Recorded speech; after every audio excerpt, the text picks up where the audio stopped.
Caríssimos irmãos e irmãs, estamos celebrando hoje a solenidade de São Pedro e São Paulo. Aqui no Brasil, quando esta solenidade ela acontece com a sua data, que é 29 de junho, durante a semana, no caso ontem, sábado, né?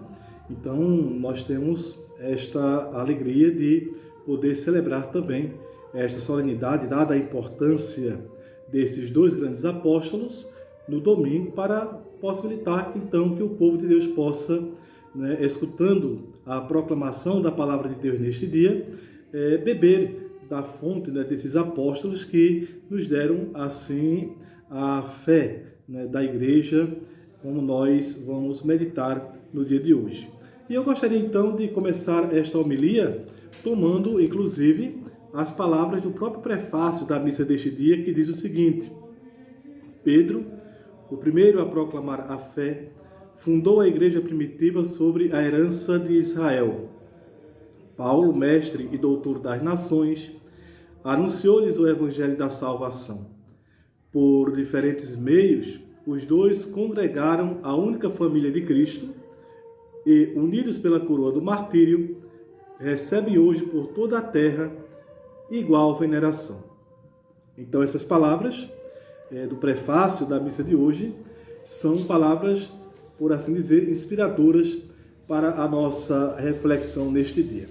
De fato, a festa desses dois grandes apóstolos, Pedro e Paulo, que celebramos hoje, é ao mesmo tempo uma grata memória dessas duas grandes testemunhas de nosso Senhor Jesus Cristo.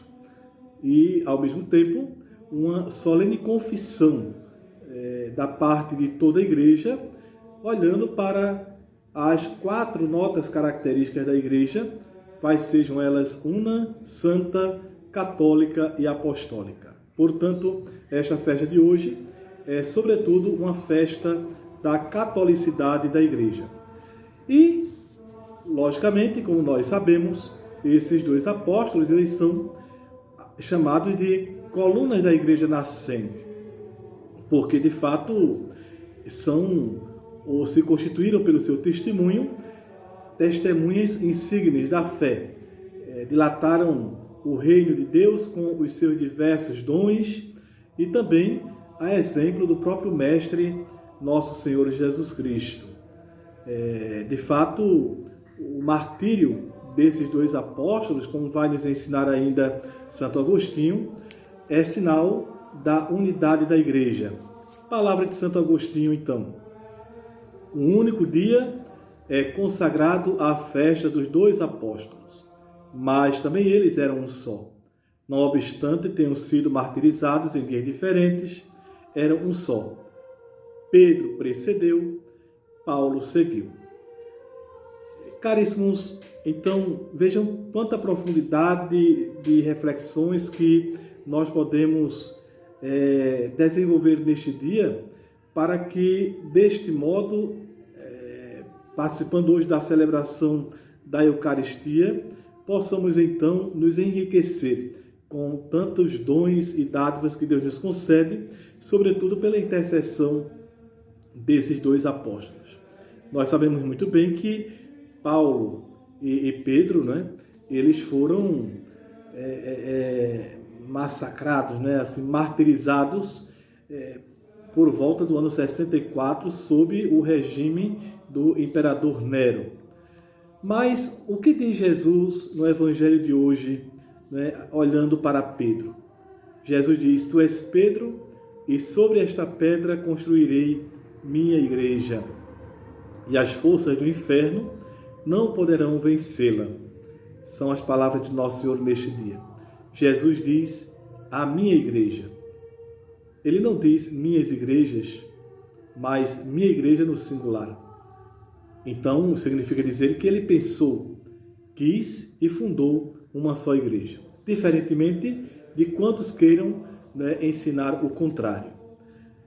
E a igreja, portanto, nessa perspectiva daquilo que foi pensado por nosso Senhor Jesus Cristo, ela não é, de forma alguma, uma organização ou uma sociedade de pensadores, mas é a sociedade ou a comunidade daqueles que se unem a Pedro para proclamar a fé em Jesus Cristo como Deus e Salvador. Quem edifica de fato a igreja é Cristo. É Ele quem escolhe livremente um homem e o põe na base do edifício. Pedro, nesse sentido, é nas mãos de Nosso Senhor um instrumento, a primeira pedra do edifício, enquanto que o próprio Jesus, enquanto aquele que é o Messias, o Cristo revelado, é aquele que põe a primeira pedra. Doravante, não se poderá estar verdadeira e plenamente na igreja como pedra viva se não se está em comunhão com a fé de Pedro e com a sua autoridade. Então, o termômetro ou a régua para medir a nossa fé católica é o grau de nossa comunhão com a fé de Pedro. E nesse sentido, Santo Ambrósio, ele nos dá também um ensinamento. Ele diz assim: onde está Pedro, ali está a igreja. Isso, evidentemente, não significa que Pedro seja sozinho toda a igreja, mas que não pode haver igreja sem Pedro. É muito importante que nesses tempos turbulentos em que há tantas coisas contrárias à nossa fé, a gente sempre olhe para a fé firme de Pedro. A igreja sem o Papa seria um barco sem timoneiro. O Papa é o representante de Cristo na terra, é o seu vigário e, portanto, o fundamento da unidade de toda a igreja.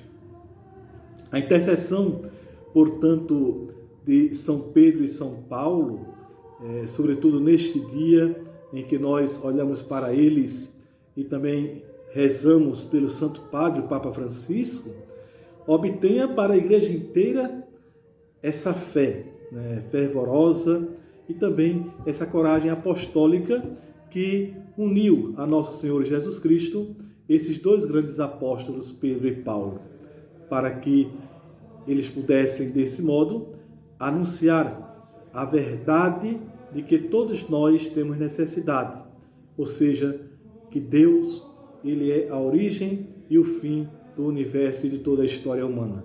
Ele que é o Pai misericordioso e fiel, esperança da nossa vida eterna.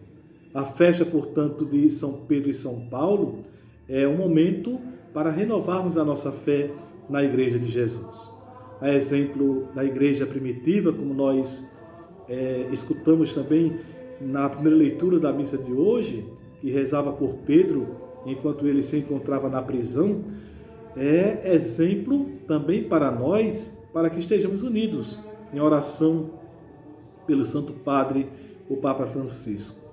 E nada melhor do que, neste dia em especial, a gente pedir à nossa mãe, a Mãe de Deus, a Mãe da Igreja, a Rainha dos Apóstolos, que nos fortaleça e nos guie nessa caminhada rumo à cidade celestial. Enquanto isso, permaneçamos unidos aqui, a Roma dos mártires, a Roma dos papas, a Roma na qual está exatamente a sede da Igreja de Nosso Senhor Jesus Cristo. Peçamos, portanto, a intercessão desses dois apóstolos para que nos mantenhamos unidos e firmes na fé. Abençoe-vos Deus Todo-Poderoso, Pai e Filho e Espírito Santo. Amém.